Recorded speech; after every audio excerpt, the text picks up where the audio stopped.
Ngibingelela nonke ababukeli be-Blaqlife TV, ngiphinde nginamukele kuhlelo lethu silibiza ngokuthi sikhipha izimfihlo. Igama lami-ke ngikuSifuza Dlangamandla Zulu, umngwenya enkomo sevukazi Mvuleni, intokazi ezalwa Mkhizi. Ngicela ukuthi ungakhohlwa ukuthi the show is proudly sponsored by SIKHIPHA Products.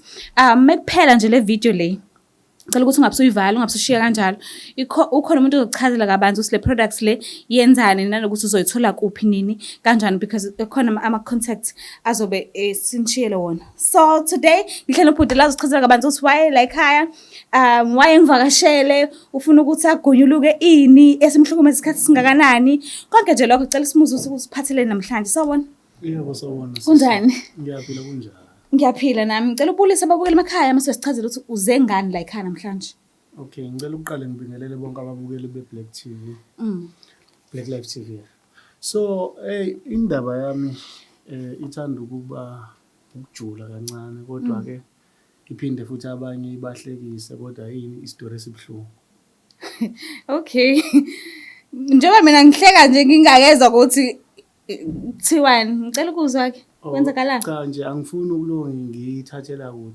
So ngikhulile, uyazi ukuthi masisabancane siyingane, siyakhula sibe nezinto ezizenzayo, masisazi ingane siye ngokuya mawukhula izinto yiphela. Kodwa ke mina kunento ngani noma ngizothi isici noma isifo yini engilo ngakhula nayo manje engafuni ukungidedela lento isingiqhathe nanomuntu abantu engizwana nabo nje most of the time impela. Ayigcina sihlukanile uthandweni sigcina sihlukanile impela ngenxa yayo lento. Yini kanti lena ezigcina sihlukanise nabantu?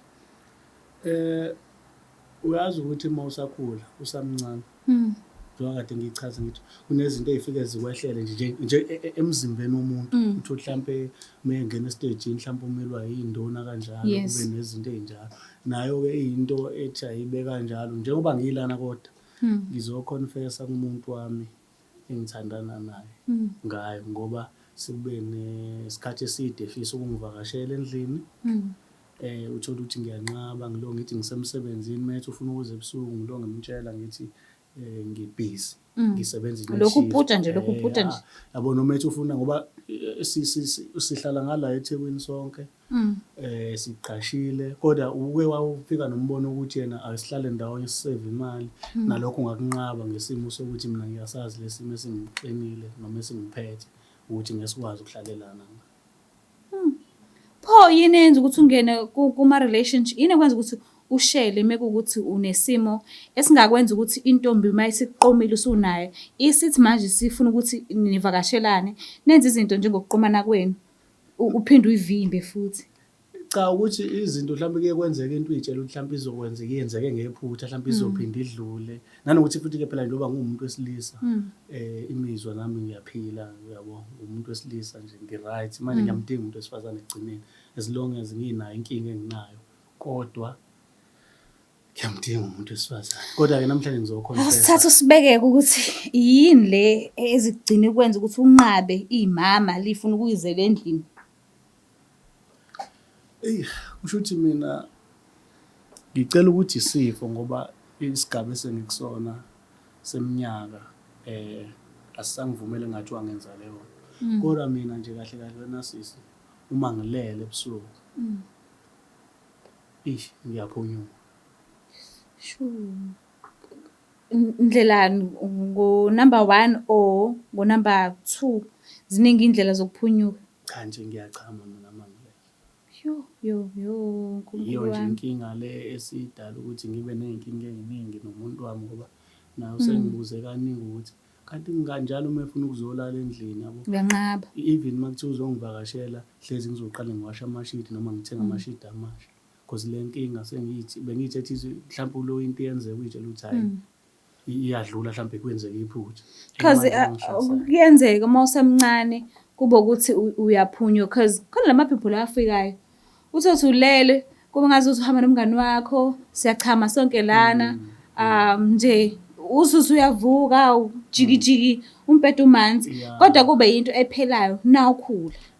Njengoba kade ngichazile ngisaqala isitori ukuthi okwami kuhlukile ngoba nami ngikhule kanjalo njengengane zonke ngiyitshela ukuthi nami ngizothi mangifika kulesigaba sokuthi sengimngaka nje ngisenayo leyo nkinga and ke manje kungcono lapho usukuphupha mhlambe uchama uphaphama uchamile ngampela. La nje ngibona nje ngivuka ekuseni sengima.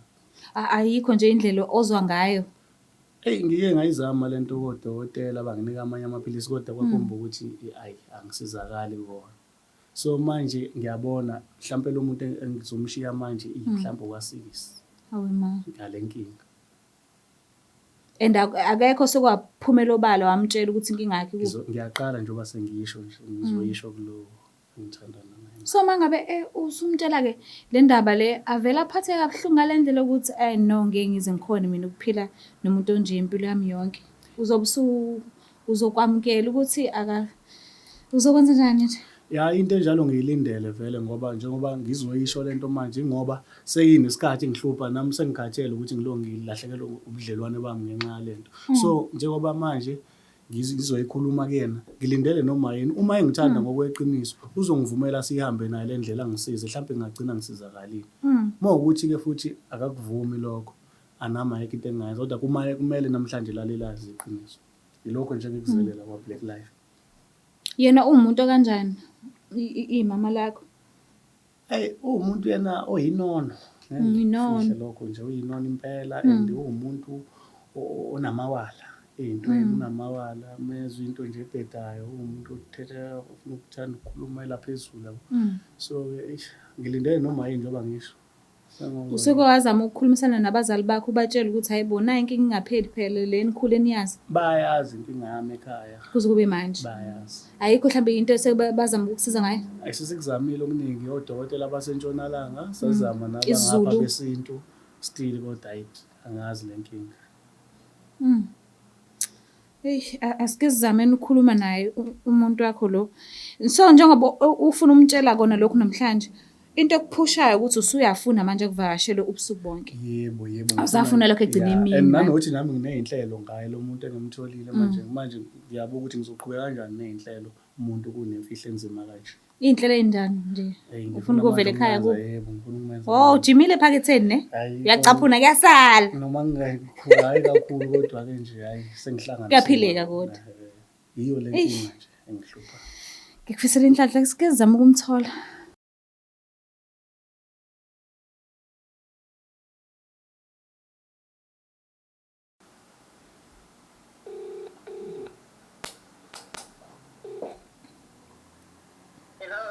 Kunjani sisi? Yebo sawona. Right? Right, ngabe ngikhuluma nobani? Ukhuluma noSifuza Dlangamandla from Blaqlife TV. Alright, ngabe kanjani? Ngivakashelwe uphesini wakho lana so ucela ukukhulumisana nawe kuhlelo esithi sikhipha izimfihlo. Bengicela nje ukuthi umuphi udlebe umlaleli. Hayibo. Hayi ngizake ngizoyazi. Ngisho ngakhuluma. Unjani sithando sami? Siyaphila baby, konzana manje. Hayi akukhulu ukuthi olithini nje sithando sami ukuthi kunento engifisa ukuyikhuluma nawe lana esithi anongihlupha isikhashana eside kakhulu. Manje le, futhi njani? Angithi uyabona sithando sami mangihlezi uthi ufuna ukuzolala endlini noma ufuna ungivakashela noma ufuna ukuhlala nje insukwana nami ngihlezi ngiba ngabele nje ungafuni ngize lapho awufuni nje ngivakashele ngizama ukuvakashela awufuni uyangivimba. Yebo baby njengoba ke ngifona nje ngizolungisa into ekanjalo ke njengamanje. Okay, ngilalela. Ngizokwenza inkosi yami. Cha baby kahle lento esuka idala ukuthi ngingathandi mina ukuthi ungivakashele noma ngisaba ke ngithi ngisaba kusuke kuukuthi nginenkinga la mangilele sithando sami ngiyaphunyuka. Awudo. Uhlala bonke la, uzosenyala phela wena. Cha ngiyachama. Uyazinyala umdala ngaka. Cha ngiyachama sithando sami angishaya unumber 2 ngiphunyuka ngaphambili. Awumdala ngaka. Yini inkinga? Sithando sami cha bayazi ekhaya baby. Inga cha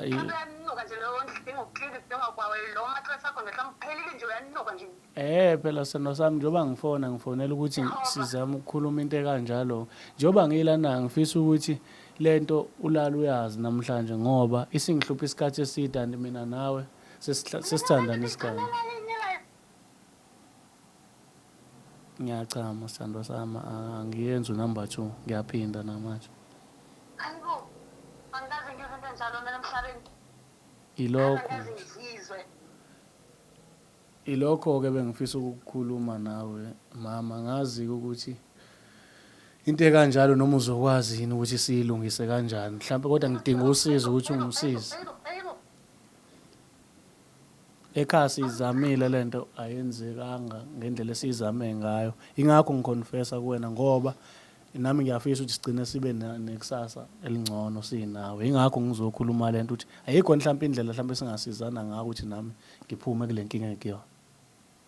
Ekhaya ke bayakwazi. Bayazi. Ngivakazi ngizwe. Yo, ngicela ukuphefumula kancane. Phuma. Ngiyaqala ngaphuka nomuntu enjalo yami. Hayi, okay baby.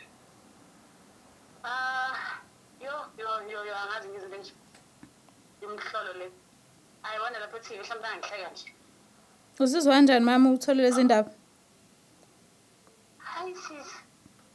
Mhlawumbe ngihleka nje lapho TV Lutho. Jehova. Lutho mama. Hayi indoda ingikhipha ku TV nje. Hayibo. Uzokwenzalani from now on?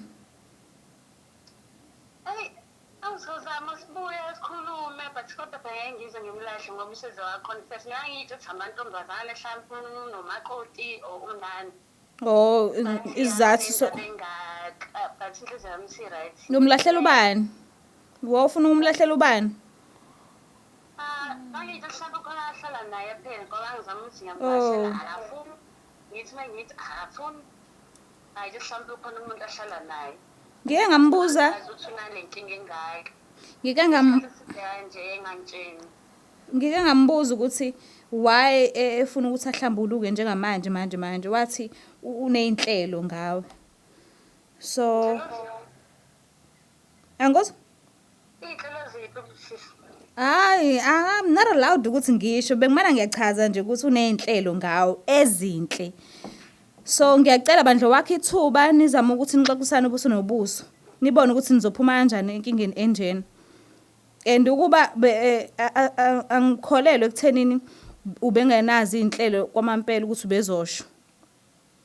So njengoba ephumelile obala kukhomba kona lokho ukuthi kukuningi okuhla safisa ukuthi kwenzakale phakathi kwenu noba uthu. So ngiyacela ukuthi umnikeze ithuba unesikhathi nje sonke nizomkhulumisana nihlale phansi nibone ukuthi yini efanele niyenze engase isize mase niyaqhubeka nobudlelwano benu kahle. Ngiyabonga sifike wena uphivezile nalo ngicabanga ngicabanga kuyona. So angeke ngize ngimlahle ngalokho. So manje maybe odokotela sponsor ngala. Ngajabula kakhulu. Ngiyabonga kakhulu isikhathi ongiphe sona. Ngiyabonga nje nanokuthi usiphe isikhathi ukuthi sikhulumisane. Okay, ngiyabonga sis. Ngiyabonga bye. Bye. Yeah, so sizokhuluma ke. Uyamuzwa ke njengamanje. So uthini? Cabanga. Yazi bengingakholwa. Manje usufuna ukusuka umuye ngempela. Usizwa yini ngoba phela lo muntu use right. Useyazi. Angikholwa yabona ukuthi angifuni. Uyasho uyakubeka kuyacaca ukuthi yazi usho ukuthi ubeyitshela ukuthi unomunye umuntu ophilisana naye. So now that's usushilo. How do you feel? Ngibona ngijuluke njani? Ngiyakubona ukuthi hayi ngiyabonga hayi angazi ngiyabonga kakhulu ka Blaqlife TV ngalento ningisize kakhulu ngoba bengingazi lento mhlawumbe kusizile ukuthi kufone nina ngoba mhlawumbe ngiyifonele mina ihlambe bekuzoba nzima. Ngiyabonga kakhulu kodwa nje ukuthi usivakashele ukhulume nje step sokuqala usithathile. Siyabonga kakhulu ngiyabonga. Uyazibonela ke nawe umbukele lapha ekhaya ukuthi if uthulile ngeke uzosizakala but mawukhuluma uzosizakala. Cela ukuthi ungakhohlwa ukuthi usubscribe, ulike, ushare yonke indawo nanokuthi futhi ujoyine akuyona nanemali enkulu amashumi nje yakubona osheleni ukuthi ube semathubeni ukuthi ivideo mayisiphuma uyibone kuqala. Ngiyathanda kakhulu. Bye. Blaqlife TV. Ngiyanibingelela amabungeli emakhaya. Igama lami nguZodwa wakashange. Nginathulela isimos gel. Abanye benu bayayazi isimos, bake bezwa ngayo. Abanye bayazi umsebenzi wayo ukuthi wenzani. Abanye bayafisa ukuyithola kodwa bazi bangayithola kephi. Namhlanje ke nginithulela isimos Isimos iweed ephuma olwandle. Itholakala endaweni ezifana phakathi kwe-North America kanye ne-Europe. Isisetshenzisiwe endaweni eningi kusukela kudala bebesebenzisa ukuthi ikwazi ukusiza ey'feni eziningi. Lesimos ke eyami nawe, umuntu ofana nami nawe, abantu baba nenkinga eziningi kodwa besaba ukuthi bekhulume ngazo, abanye befisa ukuthi bathola usizo, abanye balithola usizo kodwa lungashayi khona. Kodwa ke namhlanje nginilethela isixazululo seyinkinga zenu zonke. Lesimos izokwenza ukuthi ube nomdlandla. Ungakwazi uma ngabe unenkinga yokuhlezi njalo ukhathala, ube nokukhathala, lesimos le izokwenza ukuthi ube nomdlandla. Uma ngabe umuntu okhohlwayo njalo mangabe uthi uyakhuluma nabantu kube khona izinto ezikhohlwayo, isimos le izokusiza ukuthi boost your brain functioning. Uma ngabe unenkinga yokuthi unenkinga yamanzi emzimbeni, usumpontshiwe uhamba njalo uyompontshwa amanzi, lesimos izokusiza ukuthi detoxify ama-toxins asemzimbeni wakho. Unama-ulcer, iyakusiza ukuthi yakhe ungwengwezi phezulu kwe-stomach lining yakho ukuze ukwazi ukuhila. So njengamanje anginidayiseli liyona, ngizonitshengisa ukuthi this is a magic product. Bayirigada as a superfood. Is very, very, very popular. Even ama-celebrity ayayisebenzisa. Ama-celebrity engingabala kubona Kim Kardashian ukuze behlezi njalo beyibona beyancane bengakhuli ngoba le product is packed with collagen. Eksisiza ukuthi yenze i-elastic yesikhumba sakho ukuthi ihlezi i-right. So i-booster your elastin. Inama nutrients awu-92 adingwa umzimba wakho, out of ama-nutrients and vitamins awu-102 adingwa umzimba wakho. Unenkinga yokuhlezi njalo ukravela izinto ngoba usuke ufuna ukuthi usizakale kuloko crave kwakho. Umzimba wakho usuke ucomplain mangabe ucrave ukuthi ngikhalela ubanana namhlanje. So umzimba wakho ufuna ipotassium. So le product isuke inayo yonke into oyidingayo ukuze ukwazi ukuthi maintain even weight yakho. Ungalokho ucravela izinto eziningi, udla once usuthe ube ne-energy yosuku lonke. Le product incane kodwa umlinge wenzayo mawuqeda leli bhodlela uzoqala ubone umehluko ozowubona emzimbeni wakho. Uzoqala ubone i-energy yakho improve. Uzoqala uma ngabe unenkinga zesinye uzoqala ubone ukuthi awusenayo inkinga yama-cramps mawuzoya kuma-periods. Awusenayo inkinga yama-abnormal menstruations. Iya-regulator, i-balance i-pH yakho, even izinkinga zangaphansi kubantu besilisa nabesifazane. Unenkinga yama-joints, iyakusiza ukuthi ukwazi ukuba right kuma-joints akho nama-muscles akho. So ungaphuthelwa nansi product nginethulela yona iza kunina bantu bakithi. Ngale product ke ngidinga abantu aba-100, the first 100 people abazoyisebenzisa. Njengamanje ngizoyibiza kahle price yakhona u-500 rand, kodwa for the first 100 people ngizobanikeza ngo-200 rands. Ngidinga abantu abazoyiphuza, abazoyisebenzisa mase besitshela ukuthi ibenzelini, baboneni. Kodwa emva kwalabo bantu aba-100 izobe isinyuka isibiza u-500 rand. Ngiyabonga, ngitholakala kule number 076 635 5724. Ngiphinde 076 635 5724. Ngiyabonga.